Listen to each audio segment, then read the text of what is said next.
இருசக்கர வாகன ஓட்டிகள் கட்டாயம் தலைக்கவசம் அணிய வேண்டும் என்ற நடைமுறை இன்று முதல் தமிழகத்தில் அமலுக்கு வந்துள்ளது. சென்னையில் இந்த நடைமுறை எவ்வாறு பின்பற்றப்படுகிறது என்பது பற்றி சென்னை வள்ளுவர் கோட்டத்தில் இருக்கும் நமது செய்தியாளர் லாவண்யாவிடம் முதலில் கேட்கலாம். வணக்கம் லாவண்யா, இன்று முதல் தலைக்கவசம் அணிவது கட்டாயமாக்கப்பட்டுள்ளது. அது குறித்த கூடுதல் தகவல்களை சொல்லுங்கள்.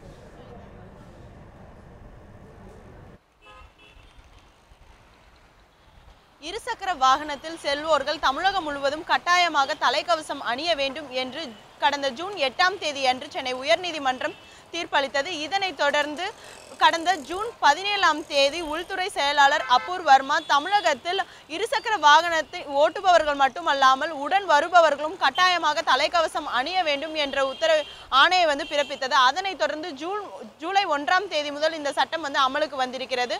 கடந்த சில தினங்களாக இருசக்கர வாகன ஓட்டிகள் பெரும் அளவில் ஹெல்மெட் வாங்குவதற்காக ஹெல்மெட் கடைகள் அதிக அளவில் காத்திருந்தார்கள். அவர்கள் ஹெல்மெட் வாங்கி கொண்டு வருகிறார்கள். தற்பொழுது பார்த்தோம் என்றால் அதிக அளவில் வாகன ஓட்டிகள் இங்கு வள்ளுவர் கோட்டம் மட்டுமல்லாது சென்னை முழுவதுமே அதிக அளவில் வாகன ஓட்டிகள் தலைக்கவசத்தை அணிந்து வருகிறார்கள். குறிப்பாக அவர்கள் மட்டுமல்லாது அவர்கள் பின்னால் உட்கார்ந்து வருபவர்களும் தலைக்கவசத்தை அணிந்து வருகிறார்கள். இது முதல் நாள் என்பதால் அதிக அளவில் பொதுமக்கள் தலைக்கவசத்துடன் வருகிறார்கள். ஒரு சிலர் தலைக்கவசமின்றி வருகிறார்கள்.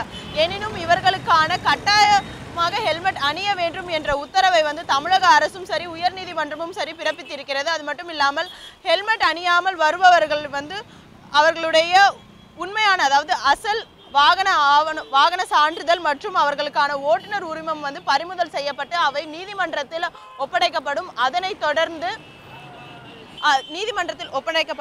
தொடர்ந்து அவர்கள் ISI அதாவது இந்திய தர நிர்ணய சான்று பெற்ற தலைக்கவசத்தை வாங்கி அவர்கள் அணிந்திருப்பதற்கான சான்றிதழை நீதிமன்றத்தில் சமர்ப்பித்து அதன் பின்னர் அவர்கள் அந்த உண்மையான பதிவு சான்றிதழ் மற்றும் அசல் ஓட்டுநர் உரிமத்தை மீட்டுக் கொள்ளலாம் நீதிமன்றத்தில். அது மட்டும் இல்லாமல் உண்மையான பதிவு சான்றிதழ் மற்றும் ஆவணங்கள் இல்லாத பட்சத்தில் அவர்களுடைய வாகனமும் பறிமுதல் செய்யப்பட்டு காவல் நிலையத்தில் வைத்திருக்கப்படும். காவல் நிலையத்தில் உண்மையான சான்றிதழ்களை ஒப்படைத்துவிட்டு வண்டியை மீட்டுக் கொள்ளலாம். பிறகு தலைக்கவசம் அதாவது இந்திய தர நிர்ணய சான்று பெற்ற தலைக்கவசம் வாங்கிய பின்பு அதனை நீதிமன்றத்தில் அதற்கான சான்றை காட்டிய பிறகே அவர்களுக்கான உண்மையான ஓட்டுநர் உரிமம் மற்றும் அசல் பதிவு சான்றிதழ் திரும்பி வழங்கப்படும். இது போன்ற உத்தரவை தமிழக அரசு பிறப்பித்திருக்கிறது. இன்று முதல் நாள் என்பதால் அதிக அளவில் வாகன ஓட்டிகள் ஹெல்மெட்டை அணிந்து வருகிறார்கள். அது மட்டும் இல்லாமல் அவர்கள் பின்புறம் உட்கார்ந்திருப்பவர்கள் ஒரு சிலர் ஹெல்மெட்டை அணிந்திருந்தாலும் ஒரு சிலர்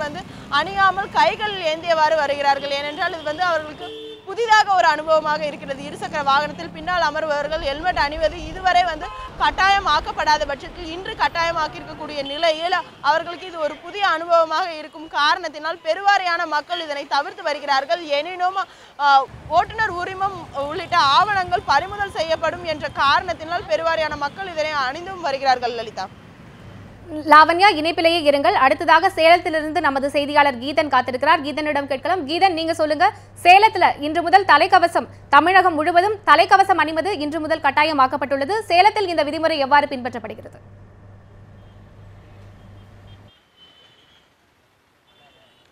வணக்கம் லலிதா. அதாவது குறிப்பிட்டபடி நீதிமன்ற உத்தரவை அடுத்து தமிழக அரசு ஜூலை 1ஆம் தேதி முதல் இருசக்கர வாகனத்தில் பயணம் செய்யக்கூடிய அனைவரும் கட்டாய ஹெல்மெட் அணிய வேண்டும் என்று உத்தரவு பிறப்பித்துள்ளதை அடுத்து தற்பொழுது சேலம் மாநகரில் பெரும்பான்மையான வாகன ஓட்டிகள் தலைக்கவசம் அணிந்த வண்ணம் செல்கின்றனர். அதே போல இன்னும் சிலர் பார்க்கின்ற பொழுது அவர்கள் தலைக்கவசம் அணியாமல் செல்கின்ற காட்சிகளையும் நாம் பார்க்க முடிகின்றது. காவல்துறை தரப்பில் பொறுத்தவரை காலை முதல் ஒரு 30க்கும் மேற்பட்ட வழக்குகளை இதுவரை பதிவு செய்துள்ளதாக அவர்களின் தரப்பில் தெரிவிக்கப்படுகின்றது. வழக்கமான நடைமுறையாக உள்ள அதாவது ஹெல்மெட் அணியாமல் செல்பவர்களுக்கு விதிக்கப்படும் 100 ரூபாய் அபராதம் விதிக்கப்பட்டு வருவதாக காவல்துறை தரப்பில் தெரிவிக்கப்படுகின்றது. தற்பொழுது வரை சேலத்தில் இதுவரை வாகன ஓட்டிகளிடமிருந்து நீதிமன்ற உத்தரவில் குறிப்பிட்டுள்ளதைப் போல எந்தவிதமான ஆவணங்கள் பறிமுதல் செய்யப்படவில்லை என்று காவல்துறை தரப்பில் தெரிவிக்கப்படுகின்றது. அதே சமயம் காவல்துறை வாகனங்களை பறிமுதல் செய்துவிட்டு அவர்களிடம் தெரிவிக்கின்ற பொழுது வீட்டிலிருந்து ஹெல்மெட் கொண்டு காட்டிவிட்டு அவர்கள் வாகனங்களை எடுத்து செல்வதாகவும் காவல்துறை தரப்பில் தெரிவிக்கப்படுகின்றது. சேலத்தை பொறுத்தமட்டில் தற்பொழுது பெரும்பான்மையான வாகன ஓட்டிகள் ஹெல்மெட் அணிந்திருக்கின்றார்கள். அதே சமயத்தில் தற்பொழுது வாகன ஓட்டிகள் எந்த அளவிற்கு இந்த விதிமுறைகளை பின்பற்றுகிறார்கள் என்பது குறித்து வாகன ஓட்டிகளிடமே நம்ம தற்பொழுது கேட்கலாம். இப்போ வந்து பார்த்தீங்கன்னா தமிழக அரசு வந்து இந்த சட்டம் பிறப்பிச்சிருக்கு. இதை பற்றி உங்களுடைய கருத்து என்ன, ஹெல்மெட் அணிவது குறித்து? இது போகிறதுனால ரொம்ப சேஃப்டி, எனக்கு ரொம்ப சேஃப்டியாக இருக்குது. நான் ரொம்ப வருஷமாக இது யூஸ் பண்ணிட்டு இருக்கிறேன். ரொம்ப சேஃப்டியாக இருக்குது. இதை நீங்களும் யூஸ் பண்ணால் ரொம்ப நல்லா இருக்கும். இதனால் நம்மளுக்கு ரொம்ப நல்லது தான். கவர்மெண்ட்டில் இது சொல்கிறாங்கன்னா இது ரொம்ப சேஃப்டி தான். நம்மளுக்கு தலைக்கு ரொம்ப பாதிப்பு வருது. அதனால் இது போகிறது ரொம்ப நல்லது. பேக்கில் உட்காந்துருக்கணும் போட்டுக்கிட்டால் இன்னும் சேஃப்டி, உயிருக்கு எந்த பாதிப்பும் வராது. இதெல்லாம் போட்டுக்கிறது நல்லதுங்க. தற்பொழுது வாகன ஓட்டிகளும் ஹெல்மெட் அணிவது குறித்து விழிப்புணர்வு கொண்டிருக்கின்றார்கள். பின்னால் அணிந்து செல்பவர்கள், பின்னால் வாகனங்களில் செல்பவர்களும் கட்டாயம் ஹெல்மெட் அணிந்து செல்வது உயிருக்கு எந்த விதமான அச்சுறுத்தலும் இல்லாத ஒரு சூழ்நிலை இருப்பதாக வாகன ஓட்டிகள் கருதுகின்றார்கள். இன்று காவல்துறை தரப்பை பொறுத்தவரை இன்று அவர்கள் தெரிவித்திருக்கிற கருத்துப்படி இன்று ஒரு நாள் எச்சரிக்கையுடன் வாகன ஓட்டிகளை அனுப்பலாம் என்றும் அவர்களின் தரப்பில் தெரிவிக்கப்படுகின்றது. கீதன், இணைப்பிலேயே இருங்கள். அடுத்ததாக மதுரையிலிருந்து நமது செய்தியாளர் வினோத் இருக்கிறார், அவரிடம் கேட்கலாம். சொல்லுங்க வினோத், மதுரையில் இந்த தலைக்கவசம் அணியும் விதிமுறையானது எவ்வாறு பின்பற்றப்படுகிறது? மக்கள் அதனை முறையாக பின்பற்றுகின்றனரா? வணக்கம் லலிதா. கடந்த மாதம் ஜூன் 8ஆம் தேதி சென்னை உயர்நீதிமன்றத்தில் ஒரு பொதுநல வழக்கு தாக்கல் செய்யப்பட்டிருந்தது. அதில் நீதிபதி கிருபாகரன் ஜூலை 1 முதல் அனைத்து தமிழகம் முழுவதும் உள்ள அனைத்து மாவட்டங்களில் இருசக்கர வாகனங்கள் ஓட்டுவோர் கட்டாயம் தலைக்கவசம் அணிய வேண்டும் என்று உத்தரவிட்டார். இதனைத் தொடர்ந்து மதுரை மாநகரம் மற்றும் மதுரை மாவட்ட காவல்துறை சார்பில் பல்வேறு விழிப்புணர்வு கூட்டங்கள் மற்றும் ஹெல்மெட் அணிவது குறித்த அவசியம் குறித்த பல்வேறு நிகழ்ச்சிகள் நடத்தப்பட்டன. இதன் அடிப்படையில் இன்று முதல் ஹெல்மெட் அணிவது கட்டாயமாக்கப்பட்டுள்ளது. இன்று காலை முதல் பள்ளி செல்வோர் மற்றும் அலுவலகம் செல்வோர் உட்பட இருசக்கர வாகனம் ஓட்டுவோர் அனைவரும் 90 விழுக்காடு மக்கள் மதுரையை பொறுத்தவரை அனைவரும் ஹெல்மெட் அணிந்தே இருசக்கர வாகனங்கள் ஓட்டிக்கொண்டிருக்கின்றனர். லலிதா, வினோத், இணைப்பிலேயே இருங்கள். அடுத்ததாக திருச்சியிலிருந்து நமது செய்தியாளர் மகேஸ்வரன் இருக்கிறார். மகேஸ்வரன், திருச்சியில் இந்த தலைக்கவசம் அணியும் விதிமுறையானது முறையாக பின்பற்றப்படுகிறதா? மக்கள் அதனை பின்பற்றுகிறார்களா? மேலும் அரசு சார்பில் என்னென்ன விழிப்புணர்வு நிகழ்ச்சிகள் நடத்தப்படுகின்றன? மகேஸ்வரன்.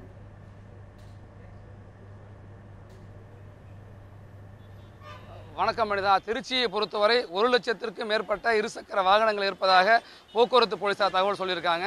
திருச்சியில் நாங்கள் ஒரு 8 மணியிலிருந்து இந்த இடத்துல நான் நின்று கொண்டிருப்பது திருச்சி தலைமை தபால் நிலையம். மிக போக்குவரத்து நெரிசல் மிகுந்த ஒரு இடம். இந்த இடத்தில் நின்று கொண்டிருக்கிறோம். நாங்கள் நின்று கொண்டிருக்கிற சுமார் ஒரு 1.5 மணி நேரத்தில் பார்க்கின்ற பொழுது 95% பேர் இருசக்கர வாகனத்தில் செல்வோர்கள் தலைக்கவசத்தை கட்டாயமாக அணிந்திருக்கிறார்கள். பின்புறம் அமர்ந்திருக்கின்ற பலர் அணியவில்லை. ஒரு 5%, அதாவது விரல் விட்டு எண்ணக்கூடிய எண்ணிக்கையிலான நபர்கள் மட்டுமே தலைக்கவசத்தை அணியாமல் இருக்கிறார்கள். மற்றவர்களெல்லாம் அணிந்திருக்கிறார்கள். கட்டாய தலைக்கவசத்தை அணிய வேண்டும் என்று நேற்று மாலை வரை திருச்சி மாநகர காவல்துறையினரும் பொதுமக்களும் பள்ளி கல்லூரி மாணவர்கள் என பலரும் விழிப்புணர்வு பேரணிகளையும் விழிப்புணர்வு துண்டறிக்கைகளை வழங்கி விழிப்புணர்வு நிகழ்ச்சிகளெல்லாம் வழங்கியிருக்கிறார்கள். இன்று காலையில் கூட படைக்கல தொழிற்சாலையில் இருக்கிற தொழிலாளர்களும் சமூக ஆர்வலர்களும் விழிப்புணர்வு பேரணி நடத்தியிருக்கிறார்கள். அதே நேரத்திலே கட்டாய தலைக்கவசம் என்பது அதாவது இருசக்கர வாகனங்களுக்கு ஓட்டிகளுக்கு கட்டாயப்படுத்தக்கூடாது. பல இடங்களில் சாலைகள் சரியாக இல்லை. அதை டாஸ்மாக் மதுபான கடைகள் இருக்கிறனால் மது அருந்துவிட்டு வாகனத்தை ஓட்டுவதால் தான் விபத்துகள் அதிக அளவு நடந்திருக்கிறது. அதனால் மதுக்கடைகளை மூட வேண்டும். அதை தவிர்த்துவிட்டு கட்டாயமாக ஹெல்மெட் அணிவதை கட்டாயப்படுத்தக்கூடாது என்று வலியுறுத்தி இந்திய ஜனநாயக வாலிபர் சங்கத்தினர் தங்களுடைய எதிர்ப்பை தெரிவிக்கும் வகையிலே இப்பொழுது ஹெல்மெட் அணிந்து கருப்பு பட்டையை அணிந்து தங்களுடைய எதிர்ப்பை பதிவு செய்தவர்களை இருசக்கர வாகன பேரணியை நடத்தி கொண்டிருக்கிறார்கள். திருச்சி மாநகரத்தை பொறுத்தவரையில் குறிப்பிட்டு சொல்ல வேண்டும் என்றால் ஒரு 12 இடங்களிலே தீவிர வாகன சோதனையில் ஈடுபட்டிருக்கிறார்கள். ஒரு 6 இடங்களிலே சட்டம் ஒழுங்கு காவல்துறையினரும் 6 இடங்களிலே போக்குவரத்து காவல்துறையினரும் இந்த வாகன சோதனையில் ஈடுபடுகிறார்கள்.